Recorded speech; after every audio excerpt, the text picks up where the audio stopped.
So let me introduce our next speaker, Patrick Cabanel, who's the director of studies at the Ecolepratique des hautes études in Paris, and holder of the chair in the history and sociology of Protestantism. The books are too numerous to identify one by one for you. I'll just mention 4 axes of research. One I've already cited, which has to do with the place of Protestantism in the construction of France's public school system under the Third Republic in the 1880s and the decades after that. That has led him on to another set of subjects, one of them being the place of Protestantism in the shaping of France's singular and original understanding of what secularism is, and that in turn has led him to explore Protestant-Jewish relations and the role of Protestants in the rescue of Jews during the Second World War. And one last axis of research, personal. He is hails from the Cévennes himself, from the region where Chambon-sur-Lignon is located, which will be one of the subjects of tomorrow's symposium. So he's a student of his own region, which is one of the bastions of Protestantism in France. So let me turn the floor over to Patrick. Thank you.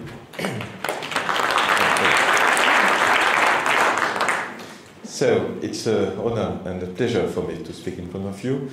Perhaps it will be a suffering for you to listen to me and to my very poor English and the disaster of my pronunciation. Thanks very much. This is not my English. The text has been translated by a team that Cévennes directed some years ago, and I have been helped by Nelly Trocmé, the daughter of the pastor André Trocmé from the Chambon-sur-Lignon. She cannot be tonight with us, but she will be with me because she helped me. So I beg your benevolence, your kindness for that English. I started working. I don't like to read a paper when I do a conference, when I make it, but tonight I have to read it because I cannot say it. So I started working on the saving of the Jews in France during the Holocaust nearly 40 years ago, when I was still young, and especially when it was possible to conduct oral history with a lot of Jewish and non-Jewish witnesses. And we did a large collective oral history study in the Cévennes. And we found, as a result of this study, that at least 1,000, perhaps even 1,500 Jews had taken refuge in mountains of the Cévennes. You know where are the Cévennes? The south of France. I will try to show you a map in some minutes.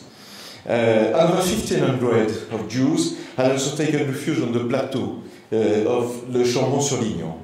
These areas are rural, not very populated, just some 10,000 people, but they saved more than 3,000 Jews, and today about 150 of the people have been recognized as righteous. However, the countryside, their attitude, their climate and their local economics are very different from each other. So what kind of characteristics do they share? I am going to try to give you an answer, helping with the following facts.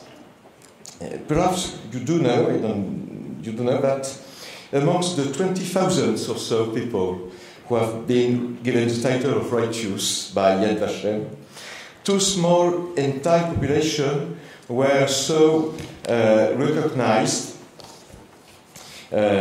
despite the fact that the Israeli law, you know that perhaps, and the Yad Vashem prohibit this type of collective recognition.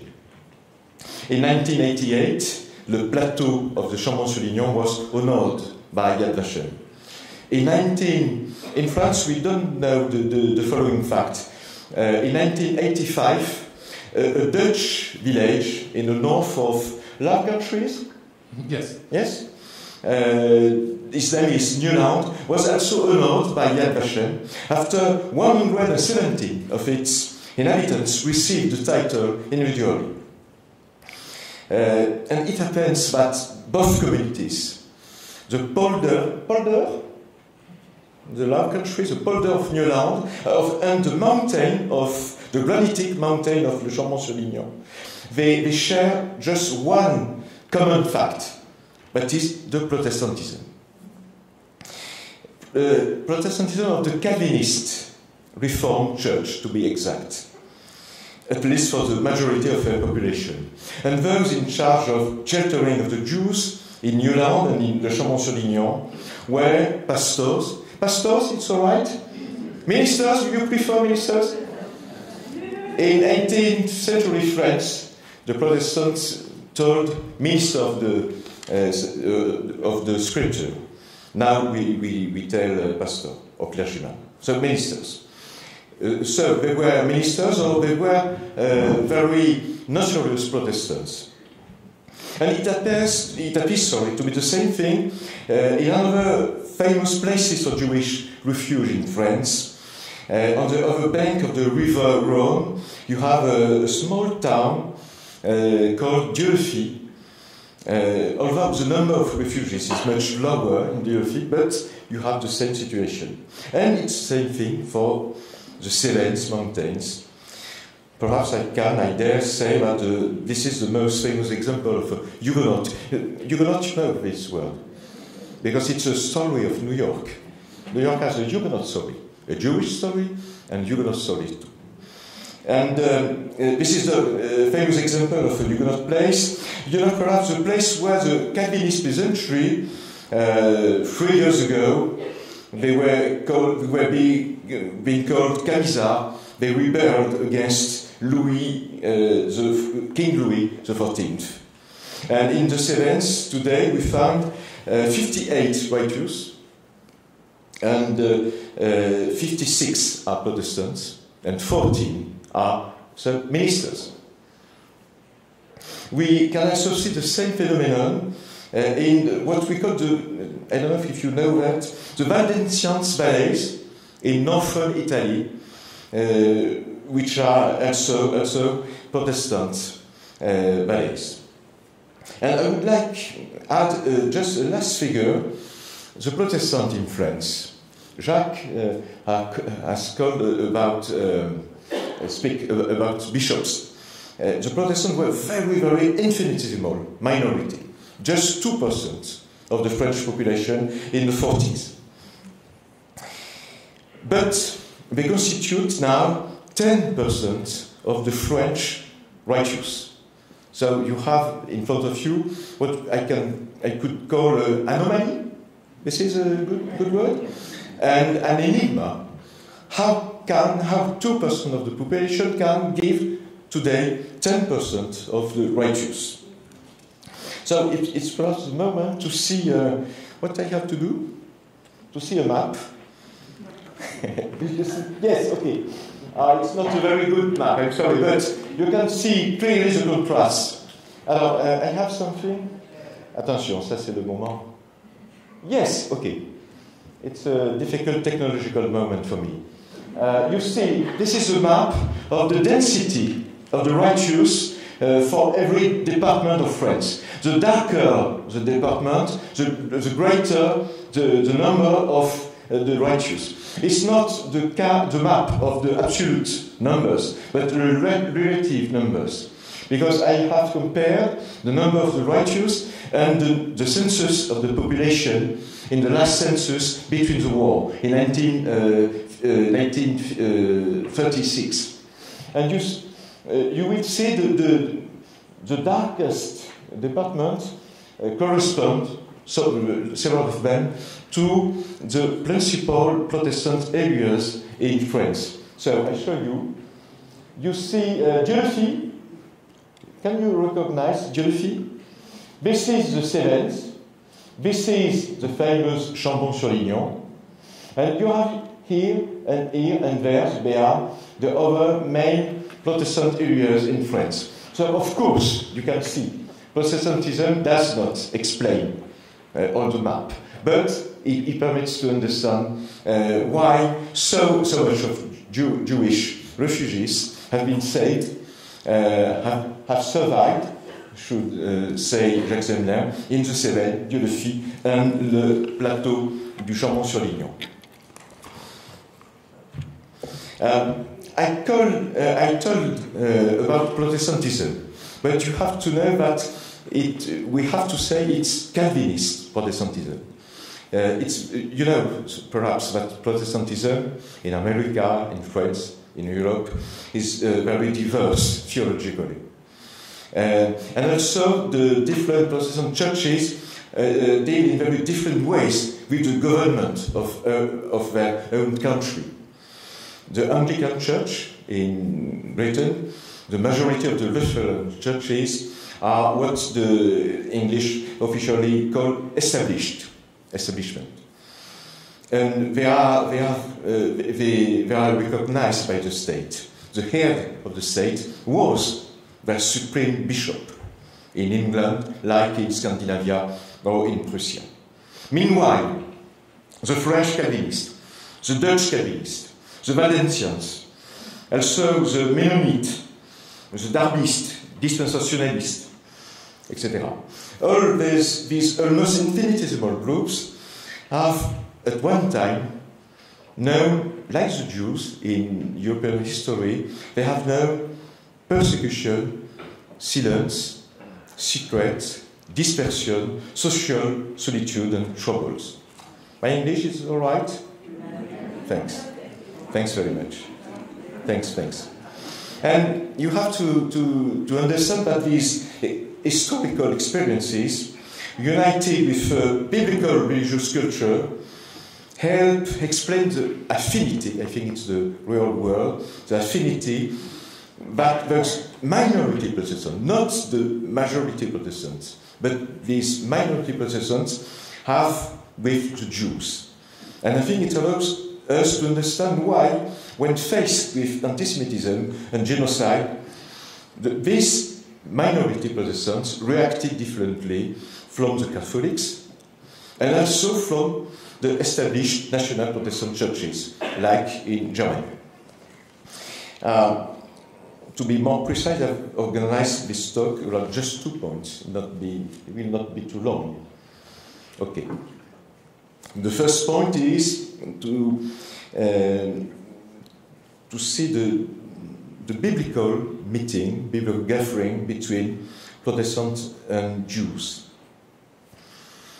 From a theological, cultural point of view, I think you know, all of you, that the Reform brought about the rediscovery of the entire Bible, a return to the Old as much as to the New Testament in the Christians in Europe. And which theologians were again learning Hebrew in order to read the scriptures in their original language. The Protestants, the laity, rediscovered the history, the landscape, the names of countries and of people, the literature and poetry which make up the Jewish Bible, who became the Christian Bible. And so the Protestants shared with the Jews, or if you prefer with the Hebrews, a strange familiarity. But I have to say that the Catholics didn't share at that time. The Hebrew tribe, if I may allow, of course was living far from them in space and time. But it was a tribe of the Christian God. You have to know that in the Protestant French culture, Israel fills the psalms and the prayers, yesterday and today. Of course, it's not the state of Israel. It's the people of God. Of course, the entire formation was implicated in this. The Lutheran, Calvinists, and Anglicans, all these churches were concerned. But the Huguenots in France have a peculiarity, a specificity, I have to now to try to explain to you. Perhaps you don't know this language that we call in France patois de Canaan. In English it would be Cabanel dialect. The Huguenots were speaking like the Bible, because they were reading. You have understood, they were reading as much the Old Testament, the Torah, than the New Testament. But the main fact, I think, is not really the theological one, but the socio-historical one. I told it, I have to tell it back. The destiny of the French Protestants, the French Huguenots, has been marked from 16th century to the end of 18th century, and even to the beginning of the 19th century with what we call the Terreur Blanche, White Terror, which was a very anti-Protestant plot in the south of France. The French Protestants have known during 3 centuries illegality, massacres, popular and state persecutions, pogroms, statutes, the raising of temples, and also by the creation in the darkness of a loyal underground force. If you prefer, they knew what we call in Jewish history moralism. Right, moralism? Thanks. They have known also the dispersion of diaspora. You know perhaps that you have a Huguenot diaspora in Europe, in North America, also in South Africa. And the Huguenots, the French Huguenots, have been to the school, the cruel school of minorities and persecutions. They learned during 3 centuries, they learned what it was like to have neither state, no law, no police force to protect them. They have known what it was like to see the fanatic masses descending upon them as upon what you call in the Bible a scapegoat. Thanks. These masses, these French masses, believed that the sole Huguenot presence was a sort of conspiration against the joy of a united soul. It means one had to choose between recantation, right, or the tribulation of exile. So did that constitute a Jewish-style experience? I think so. And could minorities who had faced such struggles, such troubles, could they be able to remain completely unmoved by the unleashing of similar attacks towards the Jews? When the new laws appeared, the Vichy laws, the Dreyfus affair, when the forces of law and order came to arrest the innocents, these Huguenots were confronted not with the general story, but with their own story, their inner, their intimate memory. You agree with me? You understand English? Yeah. You're very nice. You have to know that in 1941, in the south of France, Protestants feared that the new regime of Vichy would end up targeting them, and so after the Jews. I think that memory is a master word inspiring their behavior. And even today, you have to know, perhaps it's the same thing for the Jews, you will tell me. But even today in France, each Huguenot, no doubt, is a sort of, I could say, walking encyclopedia about past persecutions. And every Huguenot is filled of loyalty, difference, and also a sort of pride. Of course, the degree of information of involvement vary from one individual to the next, from a smiling distance to a fiery patient.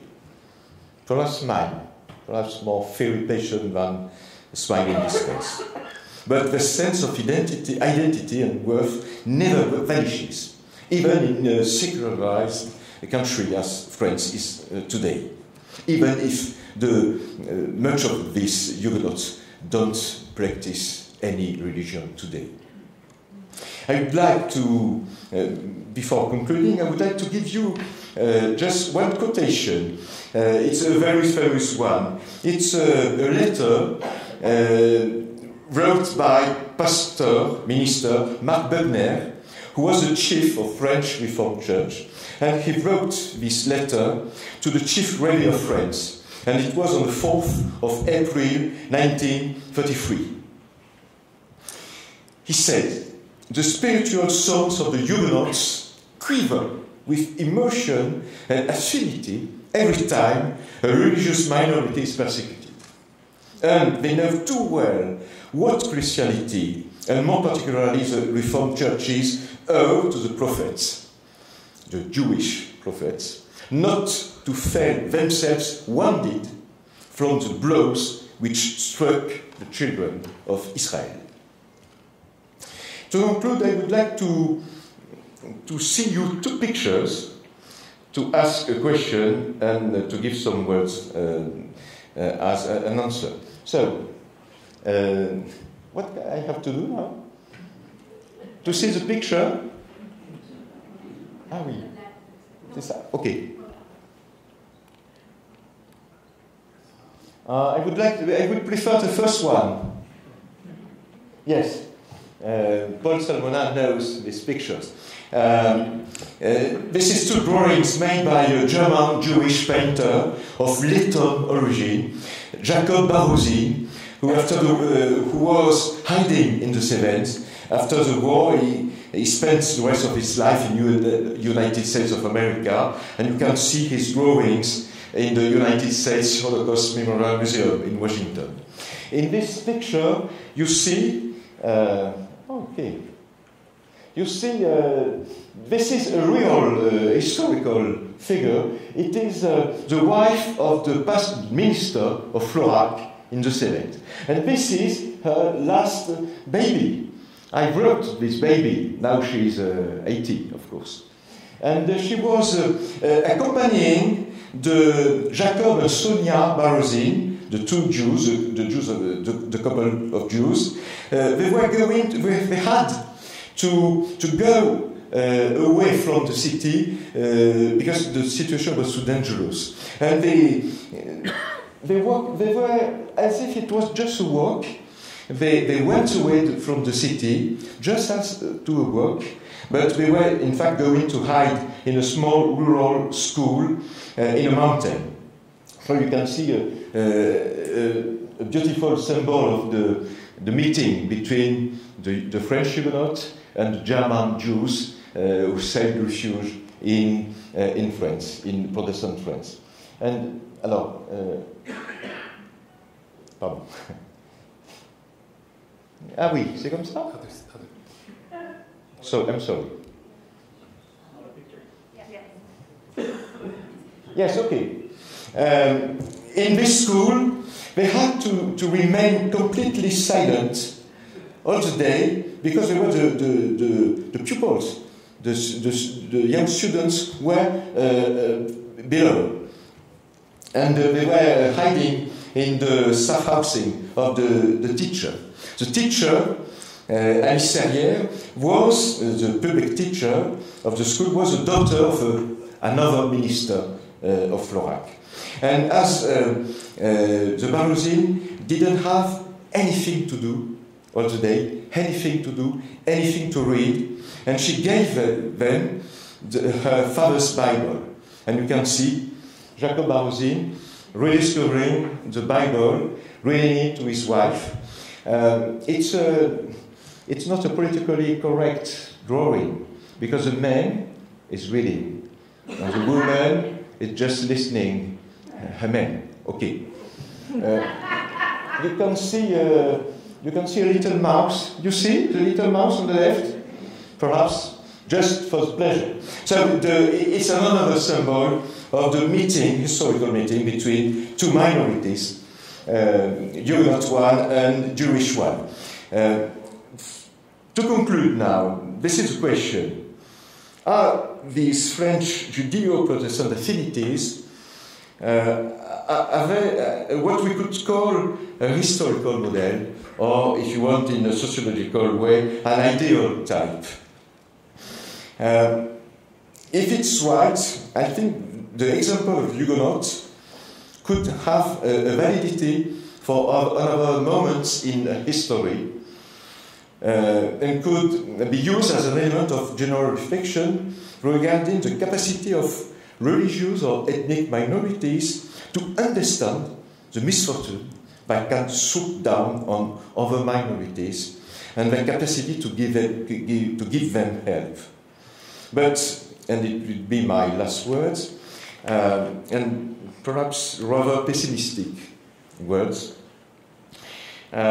we must not disguise that the fact that the Huguenot Jewish model is exceptional in the measure of these two groups shared the same sacred book, and they shared too the history of the minority past. I'm not sure that this conjunction, Judeo-Protestant conjunction, seen in the 19th, after Dreyfus, and the 20th, the 40s centuries, I'm not sure we could see it alive again now. Whether theological, cultural, or socio-historical, I think that certain specific memories have weakened in the secularized and laical France, and we cannot be sure that today they could play the same role, but they did play the right role in the 40s. I thank you for your attention.